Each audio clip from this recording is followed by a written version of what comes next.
Feliz Año Nuevo 2015 desde Canal UCR, este medio televisivo que se paga con los impuestos que tributan los habitantes de este país, y en esta ocasión este mensaje de Año Nuevo y de inicio del tercer lustro de Economía y Sociedad. Cumplimos 15 años este año, lo va a hacer el director del Consejo Universitario, el doctor Jorge Murillo, con quien conversaremos una vez que el canal nos invite a hacerlo. Regresamos.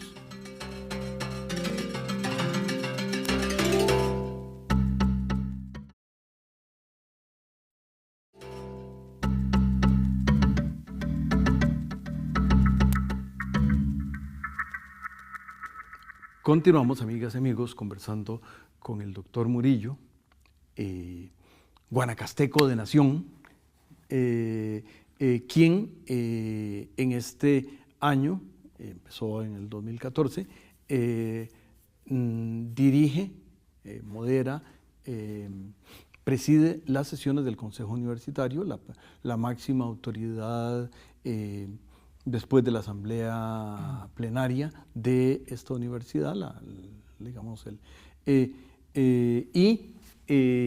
tal vez la primera imagen, mandémosla al pasado, don Jorge, en dónde en Guanacaste nació y a qué escuela primaria asistió. Muchas gracias, don Juan, por la invitación. Un placer estar aquí con usted. En realidad soy guanacasteco, casi nica, como dirían algunos en este país, porque... Y eso es un honor para... claro, déjeme decirlo con todas las letras, porque en este país que hay una cierta xenofobia, yo soy un enamorado de la comida nicaragüense, de todas las cosas que los nicaragüenses hacen por nosotros. Si Silvia Paul sirve de alguna óbice, pero además todos los demás, incluso el poeta Darío escribió el coloquio de los centauros a una cuadra de donde yo fui a la escuela primaria, en Heredia, de manera que yo amo Nicaragua. Sí, yo también, porque como le decía, casi nica dicen algunos, porque yo nací en un pueblo muy cercano a la frontera con Nicaragua, en Guanacaste, un pueblo que se llama La Cruz. Ah, claro, precioso. Que es un pueblo, además, que tiene su encanto natural, porque es un pueblo que está alto y está a la orilla de una especie de bahía, que es la Bahía Salinas, y entonces... yo nací en ese pequeño pueblo y yo me enteré de que yo vivía en Costa Rica probablemente cuando fui a la escuela y cuando me empezaron a marcar las diferencias imaginarias que son las fronteras que tenemos, porque desde niño yo veía televisión nicaragüense, oía radio nicaragüense y para mí ese era el mundo, digamos, más natural que yo tenía. Entonces aprendí a crecer en lo que podríamos llamar en los bordes, luego, que es una experiencia interesante de vida también, porque uno tiene una perspectiva diferente de lo que es las nacionalidades y las culturas y las fronteras cuando uno nace precisamente en las fronteras. Y yo creo que pues eso me ha dado una visión bastante diferente. Cuando voy a Nicaragua, por ejemplo, que me encanta ir también, me siento muy cómodo porque puedo entender el lenguaje, puedo entender las palabras que usan, estoy muy familiarizado con las comidas, pero también en Costa Rica me siento muy bien, entonces, porque soy pues costarricense, entonces tuve esa experiencia. Yo estudié en una pequeña escuela que se fundó en 1906, hace muchísimo tiempo, en La Cruz de Guanacaste, que se llama la Escuela Salvador Villar. Ahí hice mi educación primaria. La secundaria la hice aquí en el Liceo Costa Rica porque una prima que yo tenía aquí quiso traerse a aquel niño que ella consideraba que era un niño pues, sobresaliente en la escuela y dijo que tenía yo que venir a estudiar a San José, un poco con esa idea de que todavía prevalece, de que yo no iba a tener oportunidades de entrar a la universidad si me quedaba allá. Y lo digo porque todavía digamos, es cierto. No, eso es lo que yo quería decir. Yo no lo quería decir porque está muy feo que yo en el canal diga que es así, pero es cierto. Es cierto. Señor director del Consejo Universitario, qué bueno. Es cierto, y a veces que veo las estadísticas en el Consejo, a veces estamos estudiando todo el proceso de admisión en la universidad y veo las estadísticas y veo la cruz y dice 0 admitidos en la universidad. Y yo digo, bueno, pero después de más de 30 años, la Cruz sigue siendo el cantón relegado y sigue siendo ese cantón que no tiene posibilidades de enviar a sus jóvenes a la universidad. Entonces, ahí me digo, algo hay que hacer con el sistema de admisión de la universidad, porque si no siguen entrando las personas de ciertos cantones es porque tenemos un problema que tenemos que solucionar. En alguna medida tenemos que solucionarlo. Y esto, qué pena decirlo delante suyo, don Jorge, pero por el tema voy a tener que hacerlo. Vean ustedes que un lacruceño, no sé si ese es el gentilicio adecuado, es no solo alguien que entiende muy bien el idioma de Costa Rica y el de Nicaragua, sino que es un experto en filología inglesa, es un doctor, para decirlo con todas las palabras, un doctor en filosofía, un PhD, que ha sido director de, que es ahora director, que es miembro del Consejo Universitario, que fue decano del sistema de posgrado y fue el director de su escuela, de manera que si uno tiene dudas de la madera de que están hechos los cruzanos, don Jorge aquí presente es una muestra clarita, de manera que se está perdiendo una oportunidad importante si otros niños de la Cruz y niñas de la Cruz no vienen a la Universidad de Costa Rica. Sí, evidentemente yo tuve la posibilidad de hacer una carrera universitaria porque en efecto tuve la posibilidad también de estudiar en un colegio que además en los años 70 y 80 era un colegio de mucho renombre también. Sí, y sigue siendo, ¿verdad? Y lo fue antes. Y lo fue antes.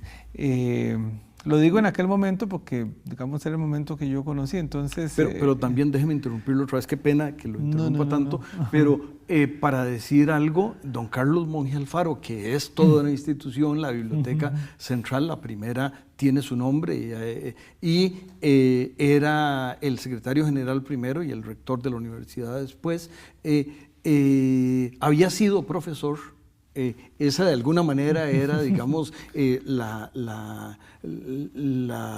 intelectualmente el ombligo de don Carlos Monge Alfaro, el ser profesor del Liceo de Costa Rica, y hay una serie grande de los profesores de la Universidad de Costa Rica inicial que arrancan de ser profesores en la universidad, en el Liceo de Costa Rica.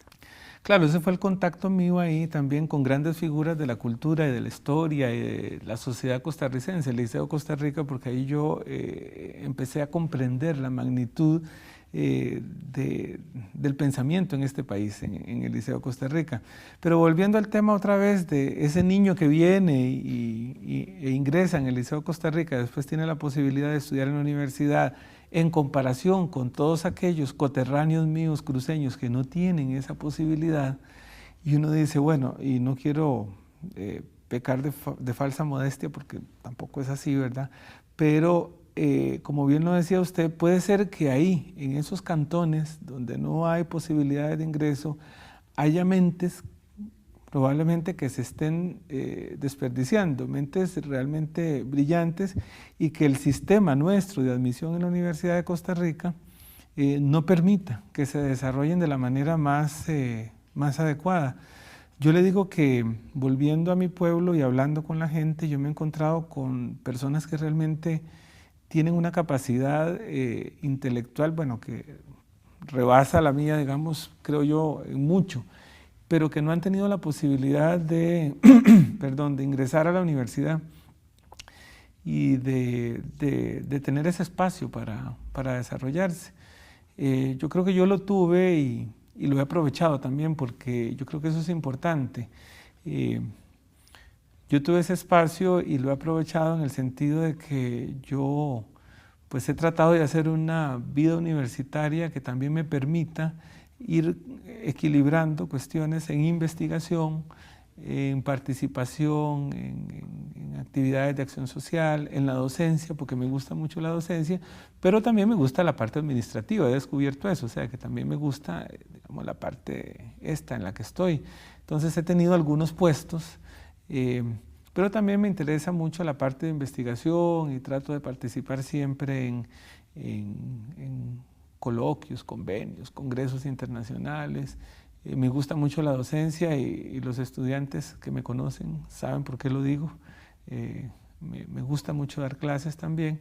Entonces yo creo que he tratado de aprovechar las oportunidades que he tenido. Y ahora pues en el Consejo Universitario ahí también viendo a ver cómo aporto algo a la universidad.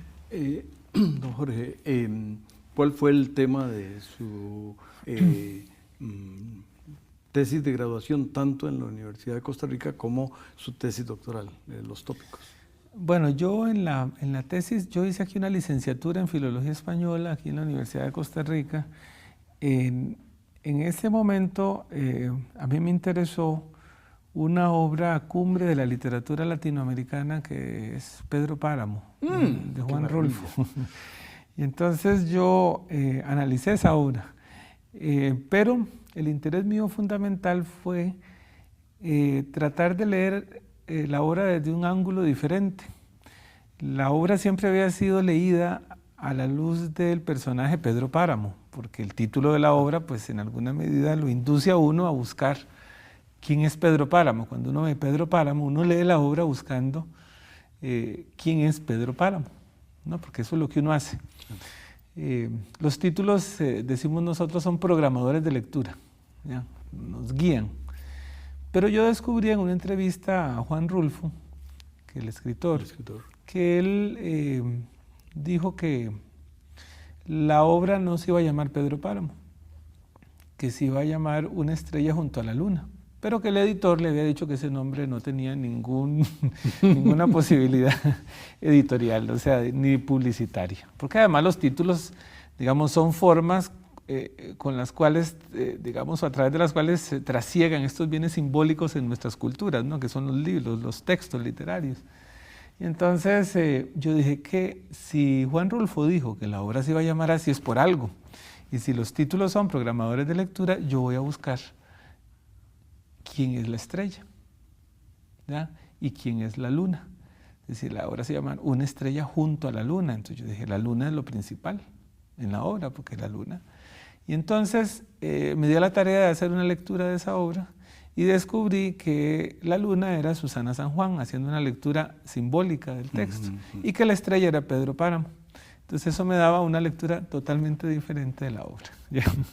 No donde Pedro Páramo era la figura principal, sino donde Susana San Juan, que es la personaje, digamos, era el personaje principal.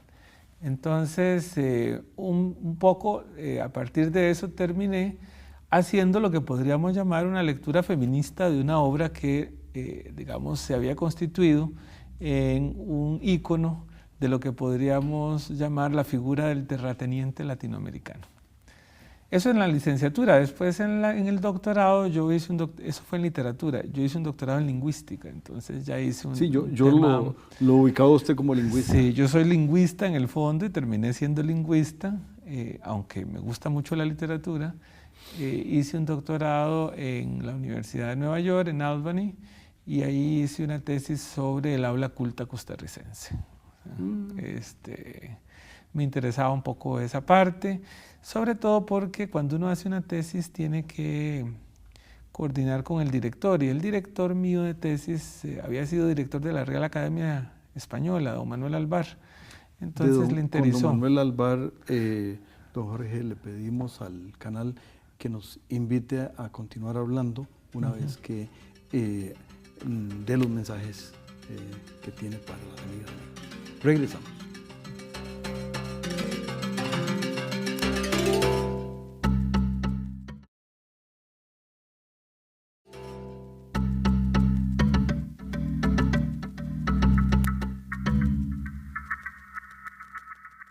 Continuamos, amigas y amigos, en este año nuevo, en este aniversario 15 de este programa, con el director del Consejo Universitario, filólogo, literato, guanacasteco, hombre que ustedes lo han podido percibir de una cultura y de un sentido personal muy rico, al doctor Jorge Murillo, que nos estaba contando que su director de tesis doctoral había sido presidente de la academia, ¿no? Sí, había sido director. Esas palabras ahora sí, son como muy intercambiables, ¿no? Porque a veces uno dice, alguien me dice, usted es presidente del consejo, le digo, no, director. Me pregunta, ¿cuál es la diferencia? Pues yo creo que ninguna. O sea, yo creo que es que a alguien se le ocurrió ponerle director y no presidente, pero en realidad uno preside o dirige, y presidir es dirigir también, ¿verdad? Entonces, sí, don Manuel había sido fue mi director de tesis. Entonces él tenía en aquel momento un proyecto interesante que trataba de estudiar todas las formas del habla culta a nivel latinoamericano. Entonces me incitó a que yo tratara de estudiar el habla culta costarricense, y esa fue mi tesis doctoral hace ya 16 años, creo que presenté mi tesis doctoral. Pues ya regresé a la universidad y ya me dediqué pues básicamente a la investigación y la docencia aquí en la universidad. Desde sus experiencias de profesor, de investigador, de decano del sistema de posgrado, de director de... fue director de... Filología. De filología, sí, es lo que estaba pensando. Sí, filología era... pero no es parte de la Facultad de Letras. Sí. Y desde su silla en el Consejo, ¿qué mirada tiene hacia 2015, hacia los retos, hacia tanto los retos de la universidad en el siglo XXI, que ya habrá avanzado 3 lustros, pero se irá enfilando hacia cuando la fecha lejana, pero no tanto, de cuando la universidad llegue a su centenario? ¿Cómo se mira desde el Consejo ese camino hacia el 2041 o 2042? 41. 43. Bueno, vamos para el 75 aniversario el próximo año.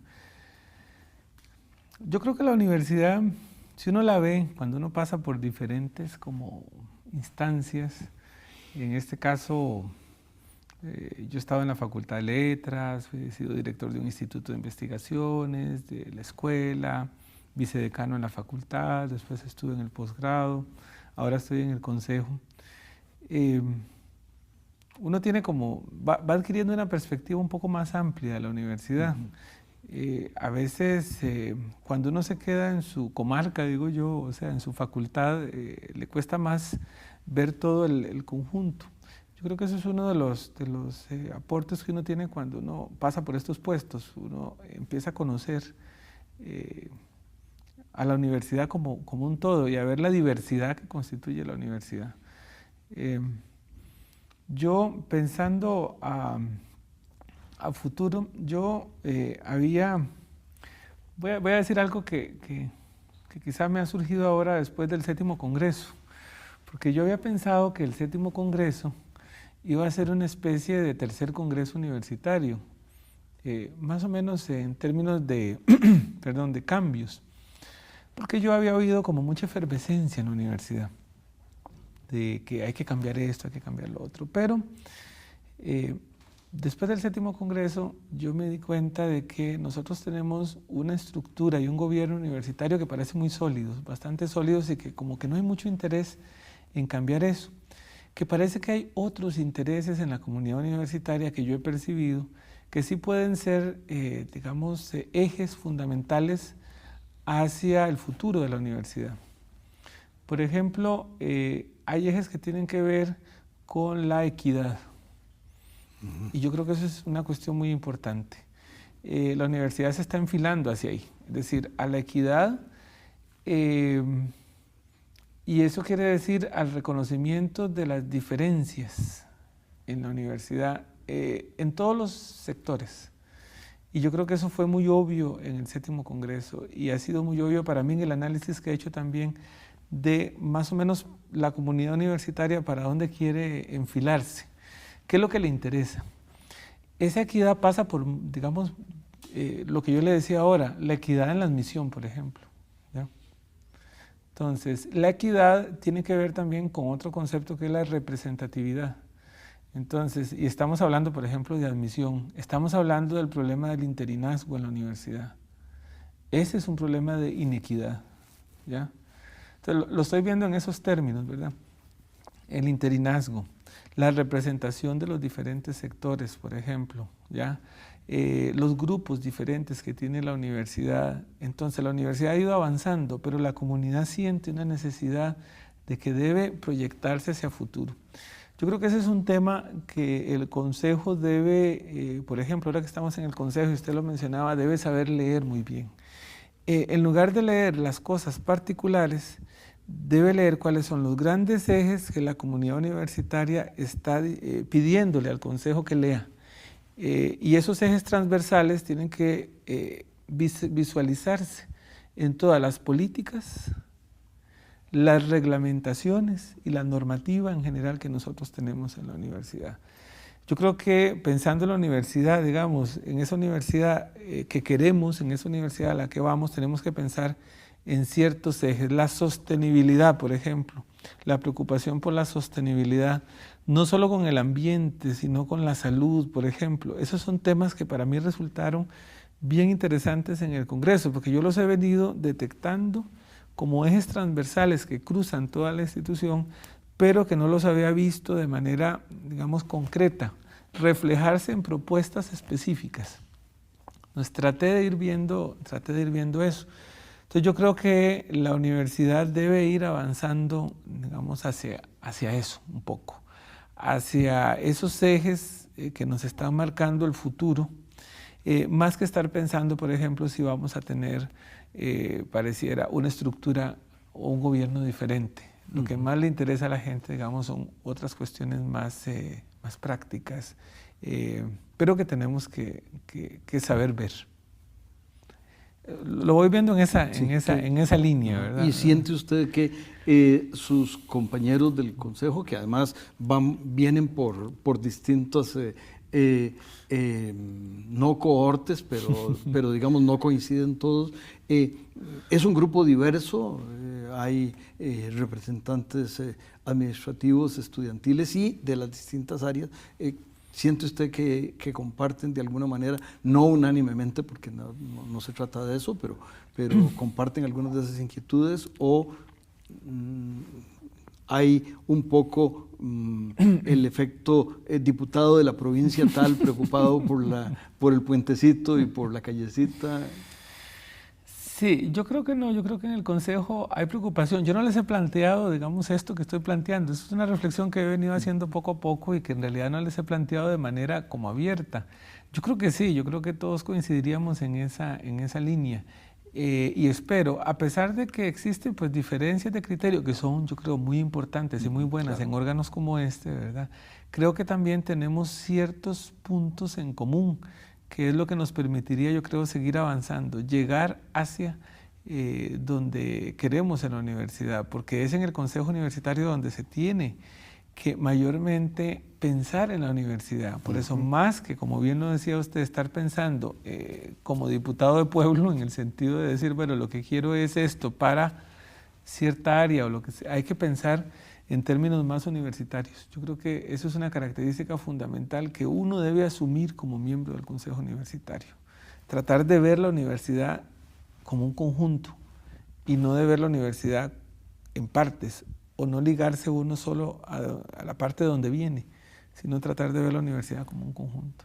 Claro, y eso en la propia forma en que ustedes son electos está. Ustedes son electos por toda la universidad dentro de los candidatos del área respectiva, de manera que es una elección para universitaria, lo cual me parece que está hablando de ese compromiso hacia... Claro, hubo precisamente en el Congreso una propuesta de cambiar esa forma de elección, que fuera por las áreas, y hubo una discusión muy grande y no se dio, no pasó esa propuesta, ese dictamen. Eso quiere decir que pareciera ser que ese modelo que usted menciona es un modelo que tiene vigencia y que tiene sentido. Tiene igualmente vigencia que invitemos a las amigas y amigos a que continúen durante todo este año del 15 aniversario del programa con nosotros. En los mismos tiempos y circunstancias estaremos con ustedes la semana entrante. Y feliz, exitoso y lleno de logros 2015.